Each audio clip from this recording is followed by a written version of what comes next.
911, what is your emergency? My name is Rick Waters. I'd like to report a dead body. What is your location? I'm several miles downstream near Rodair Gully on the Hillebrand Bayou, replied Rick. If you can send someone with a boat to the Steinhager boat ramp off of FM 365, I can lead them to the location. Okay, please hold, Mr. Waters, said the dispatcher. She came on the line again a moment later.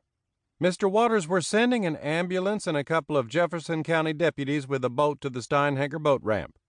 Please keep your phone free in case they need to speak with you. I understand. I'll head back to the ramp and wait for the deputies. As Rick trekked back to his John boat and began to motor down the bayou, he mentally reviewed his morning and the odd chain of events that had led to his gruesome discovery that morning. His day had started like many others recently. A few hours earlier, he had slowly been awakened by the morning sun that had shone through the cloudy camper windows of the old Ford, catching dust particles in its beam. As the warmth from the dim light fell on his face, he remembered an aggressive mosquito had buzzed in his ear, and his mouth had felt as dry as the West Texas desert. His cockatoo, Chief, was rustling in his cage as well. Before bedding down, Rick had parked the truck by the boat launch just below the overpass on FM 365. He'd been playing pool at the Boudin hut into the wee hours and had won a couple of $100 from some rednecks. Rick was a great pool player. Not a shark, but a well-rounded competitor. Up until a few months ago, he'd made his living as a baggage handler for Delta Airlines and had gotten bumped from station to station because of his lack of seniority. Most recently, he'd worked near Destin, Florida at the Okaloosa Regional Airport.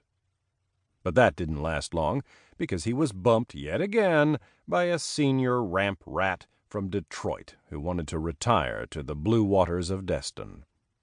Rick had never been good at keeping a job long term, so he'd taken the last of his money and hopped in his red 1962 Ford F-100 with his John boat and old two-stroke outboard in tow and driven back to Fannett, Texas, where he was born and raised. There was no place like home, they said, but the muddy brown waters of the Hillebrand Bayou sure made him long for a boat ride on the emerald blue waters over Crab Island back in Destin. Crab Island had been only a few feet above water, with a smattering of palm trees and salt grass, until Hurricane Eloise swallowed it up in 1974 and moved it knee-deep below the surface. It had become a favorite destination for locals and tourists alike, where they'd anchor boats of every size, stand waist-deep in the water, and drink beer all day.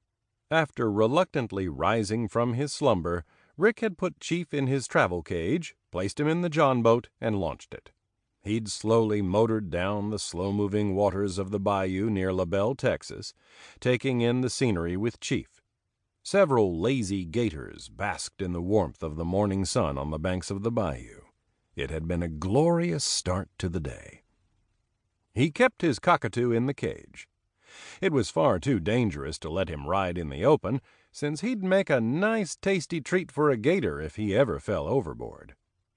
Rick was a jack of all trades, a commercial diver, treasure hunter, fisherman, boat captain, and part-time detective. Logging water time on the barges and tugs in the Houston Ship Channel had qualified him for his captain's license, and he also did boat deliveries when the opportunities arose.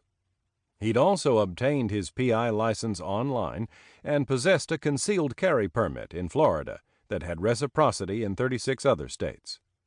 A few cases here and there intrigued him, and he'd made a little money. With his license, permit, some tiny hidden surveillance cameras, and a field recorder, he was in business. He refused to take sleazy assignments, such as spying on spouses to see if they were cheating. That wasn't his style.